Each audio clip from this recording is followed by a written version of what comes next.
Hii ni simu ambayo nimempa kijana wangu. Huyu ni kijana mdogo, umri kama miaka 13, maana amemaliza darasa la 7 mwaka jana 2025, na hii ilikuwa ni mwaka jana, sio mwaka huu. Kwa kiwango fulani hivi tayari tushafanya mabadiliko ya mazingira ya kazi. Na pia huyu kijana alianza hii kazi akiwa bado anasoma, alikuwa akitoka preform 1, pia anakuja anajifunza ufundi wa simu. Hii ni hali ambayo mama yake anaitamani kumuona mwanae anakuwa na vipawa na vipaji tofauti tofauti.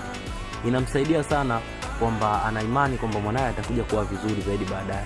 Huyu dogo yuko vizuri sana kwenye masomo ya hesabu na Kiingereza, na anasoma hizi shule zetu za Nzuri ambazo zinafundisha vizuri mitaala yake.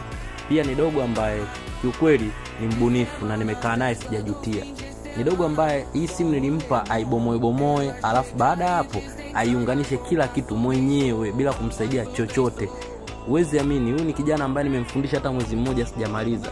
Tayari ana uwezo mkubwa wa kufungua simu, kutengeneza, kwa sababu mimi nikimfundisha mtu huwa simfichi ujuzi wowote, kwa sababu niko tayari kumfundisha hata mtu ambaye hana uwezo wa kuelewa kwa haraka kisha akaelewa kwa haraka. Nina uwezo ndani ya mwezi mmoja namfundisha mtu kisha yeye mwenyewe anathibitisha. Na huyu dogo sasa hivi smartphone anatengeneza na ashatengeneza baadhi za wateja, na anatengeneza, yuko vizuri. Yaani ninavyokuambia yuko vizuri, unapokutana na mwalimu ambaye mzuri anajua shida ya mwanafunzi, basi unakuwa umekutana na mwalimu mzuri ambaye anakupa solution nzuri, kwa sababu mwalimu anauza solution kisha mzazi anatoa pay.